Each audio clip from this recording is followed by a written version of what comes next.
ভিডিওটি শুরু করেছি সকাল থেকে। সকালে ঘুম থেকে উঠলে আমাদের তো আর কোনো রেস্ট নেই, একটার পর একটা করতেই হয়। আর সকাল থেকে কাজ শুরু না করলে সারাদিনও কাজ করে শেষ করা যায় না। হ্যালো এভরিওয়ান, আসসালামু আলাইকুম। প্রিয়সী লাইফস্টাইল থেকে আমি প্রিয়সী আপনাদেরকে ওয়েলকাম করছি আরও একটি নতুন ব্লগ দেখার জন্য। আশা করছি যে যেখান থেকে দেখছেন সবাই ভালো আছেন, সুস্থ আছেন। আলহামদুলিল্লাহ আমি অনেক ভালো আছি। শুরুতেই আমি নয়েজ প্রবলেমের জন্য সরি বলে নিচ্ছি। আমি যখন ভয়েস দেই তখন বিকেলবেলা ছাদে বসে ভয়েস দিচ্ছিলাম, তো প্রকৃতির যে বাতাস, সে বাতাসের এত সাউন্ড আসছে যেটা আমার বন্ধ করার কোনো উপায় নেই। যখন রুমে থাকি তখন ফ্যান অফ করে তারপরে ভয়েস দিই যেন নয়েজের কোনো প্রবলেম না হয়, কিন্তু এই যে প্রকৃতির বাতাস, সেটা তো আমার বন্ধ করার কোনো উপায় নেই। আর আল্লাহর দেয়া এত বড় রহমতকে আমি কী করে বা অ্যাভয়েড করব। আর এই ভিডিওটা করা হচ্ছে আমার মায়ের বাসায়। আমি ভিডিওতে আমার ব্যাপারে কোনো কিছু শেয়ার করিনি এখনও।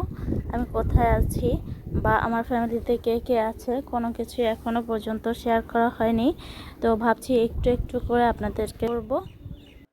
আমি কয়েক মাস আমার মায়ের বাসাতে ছিলাম, মানে এই যে প্রথম থেকে এই পর্যন্ত ভিডিওগুলো দেখেছেন, এই সবগুলো ভিডিও আমার মায়ের বাসায় করা। আর এখন আমি আছি আমার শ্বশুর বাড়িতে। মায়ের কাছ থেকে চলে আসার আগে এই ভিডিওগুলো করেছি। আমার আম্মা খুবই অসুস্থ একজন মানুষ, তার অলরেডি 5টা অপারেশন হয়ে গেছে পেটে। এত অসুস্থ থাকার পরেও এই মানুষটা অনেক পরিশ্রম করে সংসারে, পুরো সংসারটাকে পরিপাটি রাখার চেষ্টা করে।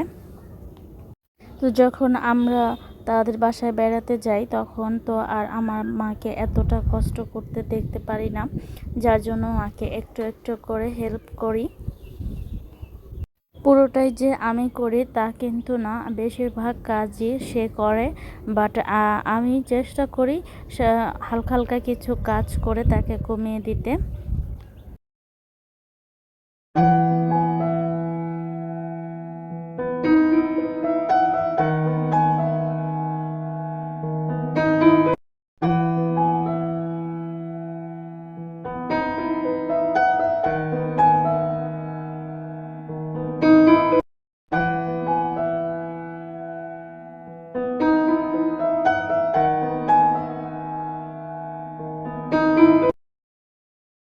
তো এই যে এরপরে আমি পর্দাগুলোকে ধুয়ে একবারে ছাদের রোদ্রে দিয়ে আসছি। এসে দেখি খুবই ক্লান্ত লাগছিল, তাই একটু লেবুর শরবত বানিয়ে নিচ্ছি খাওয়ার জন্য।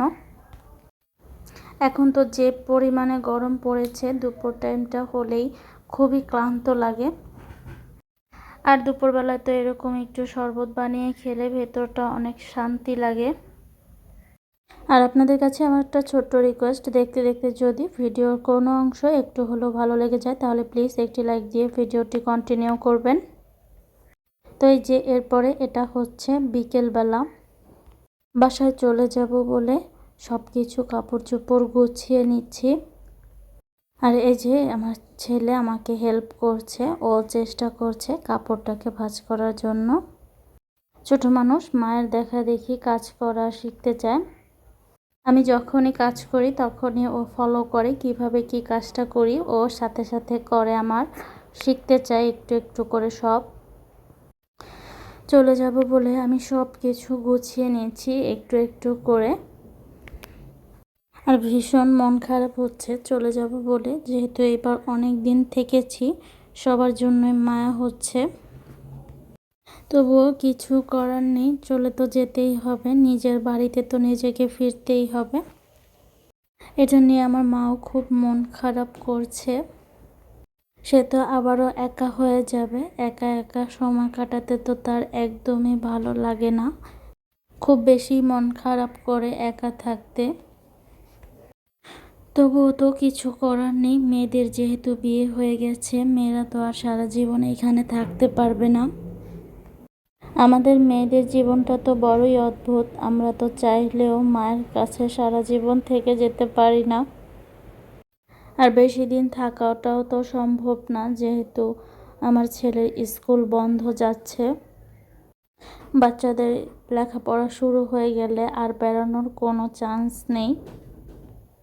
যাই হোক, আজকের মতো এ পর্যন্তই। দেখা হবে আবার নেক্সট ব্লগে। সে পর্যন্ত সবাই ভালো থাকবেন, সুস্থ থাকবেন।